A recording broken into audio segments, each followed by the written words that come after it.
I hate to say it, but Illuvium has one chance left to execute the vision they set out to achieve back in 2021. But that doesn't come without one major pitfall that could immediately ruin its chances if they don't avoid it.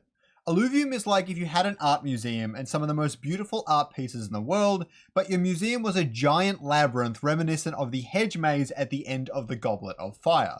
It doesn't matter how good the art looks if nobody can navigate to it, navigate out, and tell their friends the entire experience was positive and memorable and didn't have man-eating plants. But in this video, we will cover something that has plagued the gaming industry for quite some time and reveals every single gaming failure every single time. I will show you 3 gaming failures from the past 3 years and we'll discuss what they have in common.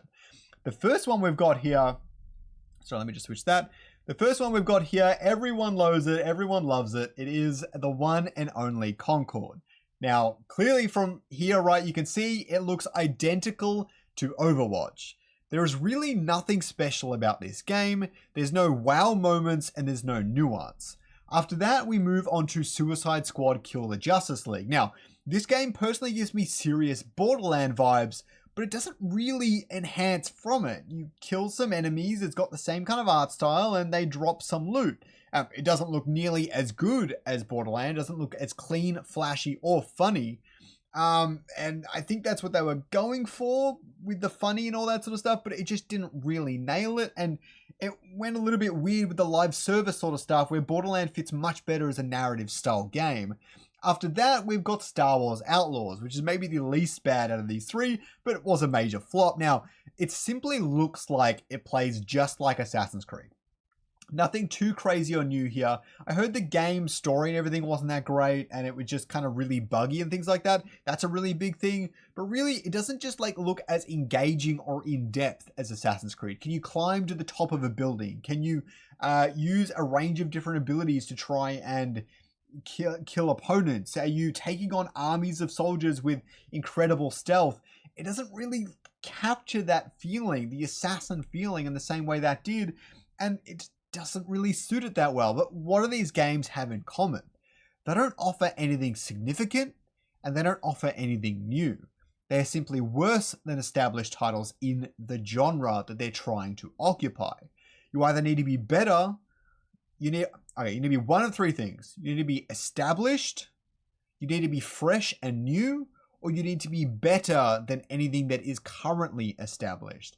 Those are the only 3 options for a game. If you don't hit one of them, instantly you will fail. Okay, now obviously there's always going to be exceptions to the rule, but for the most part, you will not be a major success like we all want Illuvium to be.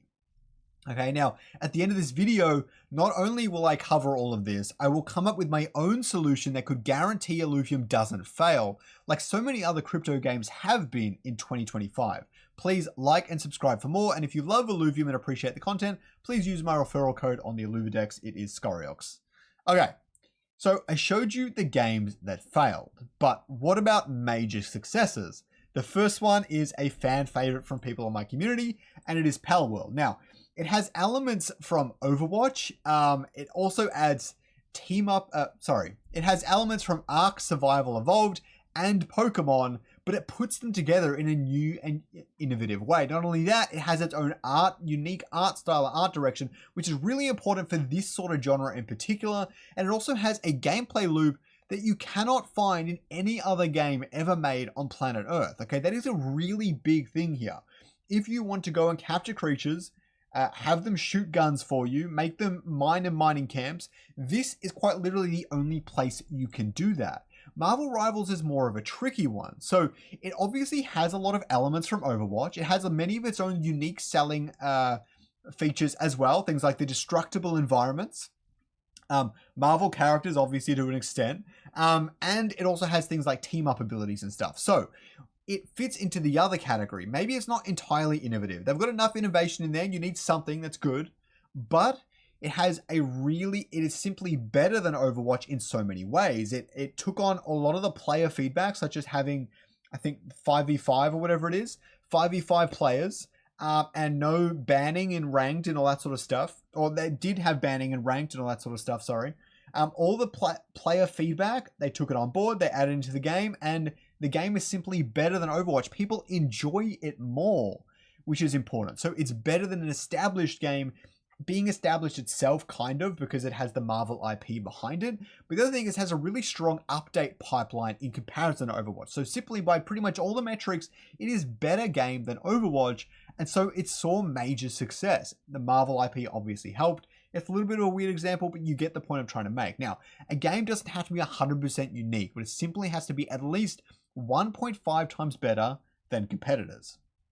Now, let's get on to Illuvium. So Kieran tweeted out a few screenshots. This first one here shows off the new UI and setup and the fact that it's working in game. What you'll notice here is it doesn't really try anything new just yet. You can send out your alluvial. Clearly you've got some sort of maybe alluvial ability, weapon and drone abilities. Not too bad, definitely. It's got the fundamentals and the baseline all in there, which is really important. He also showed off some random testing of mounts that you can see right here, where Andre's just messing around with some mount sort of stuff. I think this definitely could make the game a little bit more exciting. I don't know how much it adds to the gameplay, and really the game needs to be fun first and foremost to have any chance of success, but this is definitely a step in the right direction of making it more unique to Illuvium and harder to find elsewhere, which is pretty important as we go deeper into all of this, okay? So the other thing is Kieran reposted this. This is an older video, but I wanted us to quickly watch it because this tells us the story of the power fantasy Illuvium is trying to fulfill. If you see my other channel, you know I talk a lot about the power fantasy in gaming, which is a really core component, a core tenet of making a game that people want to play and want to play for a long time. Let's have a look at this.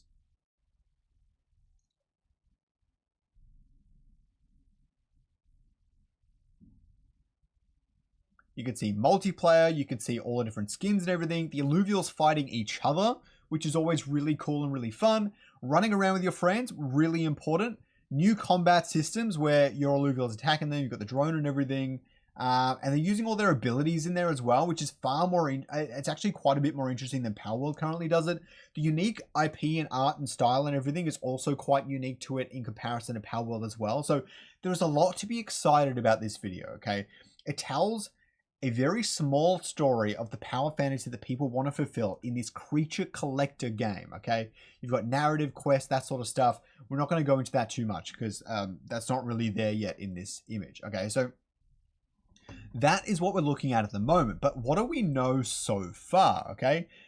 This is what we've seen from the slides from the MMO Lite AMA that was held with the 2 new co-directors. This one shows that we have range of progression systems that are going to be added to the game. Level up and unlock abilities with a unique class system and synergize with your item and companion. That synergizing component would actually be pretty unique to Illuvium, drones and things like that, but really these range of progression systems, Path of Exile 2 and pretty much any MMO that exists already has this. Now, it's important to have these things. I'm not saying get rid of them, but they already have this. It doesn't set Illuvium apart yet. The other one is exploration. Each zone will feature an exploration tracker that offers rewards when players complete exploration objectives throughout the zone with new discoverable elements and things like that. Again, it's a big feature in every MMO, mostly in Genshin Impact, but it's been done. People do it. Now it's kind of the baseline. It's the sort of thing where you want to add it if you're trying to be 1.5 times better than your competitors. You add it and you make it better. I don't know if this is going to be better. It might be really, really fun. I'm not seeing that from this slide right now, though.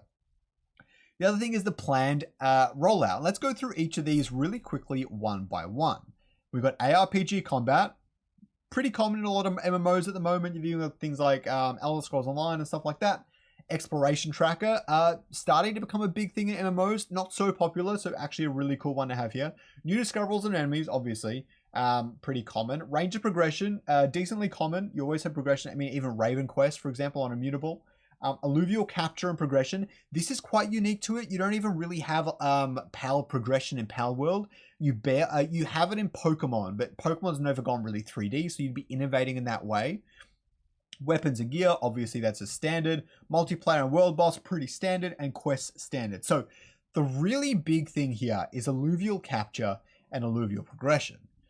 If you can double down on that in the right ways, that might be the way that you really set yourself apart and become the game that you cannot play elsewhere. And there are a lot of fans, Palworld proved it, there's a lot of fans of the creature capture genre, but the Palworld direction, went more in the survival direction, went more on the Minecraft, the Ark Survival on Evolved direction, Illuvium has the opportunity here to go more in the alluvial direction, in the Pokemon direction, in the creature direction instead, which is the one pitfall it needs to avoid. It can't go in the MMO direction. It can't go in the exploration direction. It has to go in the creature direction. If they stuff that up, they are absolutely screwed, but there's more. I'll get onto what I think could be an even better solution than that. Okay? Illuvium needs a unique mechanic. A wow moment players can have when they play the game. For example, in Illuvium Arena currently, for my current audience, when you play the game, what is the thing you remember the most? If you play 10 games in a day, the next day, what is the one thing you remember? For me, it's I got 4 Harbinger and it made my team unstoppable and I destroyed my opponent. That is what I would call a wow moment. And the Illuvium MMO Lite desperately needs this if it's going to succeed. Okay? In Destiny, it was using your ultimate ability to save the day, save your team or whatever. I do that in Night Rain as well. It's so much fun.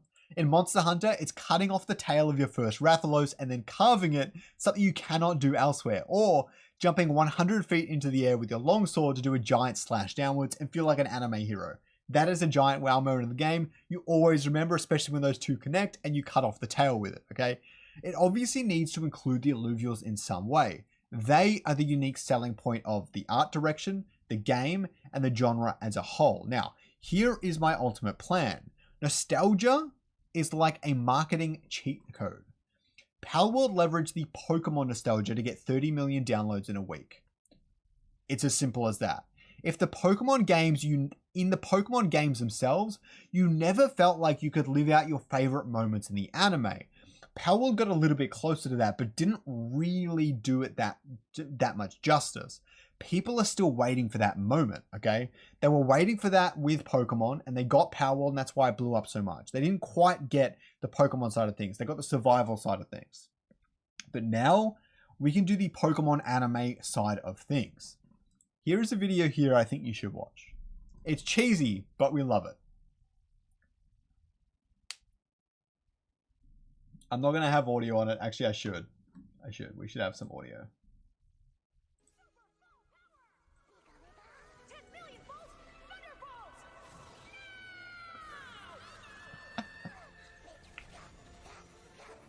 A 1,000 bolt thunderbolt. Or 1,000 volt, sorry. He uses it to blow up a Nihilego. Okay. Pikachu uses his special move in that video. Throughout the anime, trainers command their Pokemon to not only do that, but they command them to dodge attacks and work together with the trainer during the battle. Something you cannot do in the Pokemon games, and something that I've always wanted you to be able to. In the new game, they've actually started adding components to that, which is going to be pretty interesting. But through the progression system, we can achieve all sorts of interesting things in Illuvium. Maybe a Ramfire Omega does an especially large burst of flame, something exciting, visually stunning, and something that you just go, I want to do that again. Or the next day you're like, okay, I got that sick ability. What's the next sick ability I can get and play with? Maybe you have an ability where Dualef and Titanor combine their Omegas together into one epic giant attack. You work with a friend or you have both of them out on your own, and they do this epic attack that defeats the enemy boss. Or maybe you can just tell your Alluvial to do a variety of different actions mid-battle to make you feel skilled and in tune with a dynamic combat system, something that's never really been attempted before. Maybe your Axodon is sitting in front of them, attacking them, and then you see that maybe they're going to do an interesting attack, kind of like in Monster Hunter where you would do a dodge roll. You command your Axodon 1 second in advance to do a dodge roll, and they do some sort of evasive thing, shield or whatever, and they avoid that attack themselves, whilst you're also trying to manage yourself not getting hit. I think that would be fine. I'm a big RTS fan, so managing lots of units at once is kind of my bread and butter. But that would be exciting. Maybe you have 3 or 4 Illuvials out. You can command them all at once to do a variety of different things. Maybe go next to each other and stuff like that. Having full control over your creatures is something that hasn't been done in gaming before. I personally would be really excited to play it. Let me know down below if that sounds boring or dumb to you. That's great too. Or if you have an idea, let me know as well. But I don't think no game has ever actually done a proper combat system where you control yourself and an AI ally with like decent amount of control, not even in Palworld. It doesn't need to be complex, but it does need to feel special. If you have a better wow moment and mechanic than this, then please, that would set Illuvium apart, then please let me know down below in the comments. I hope you learned something today, and please check out this video on why Illuvium has a bullish revenue outlook into the future.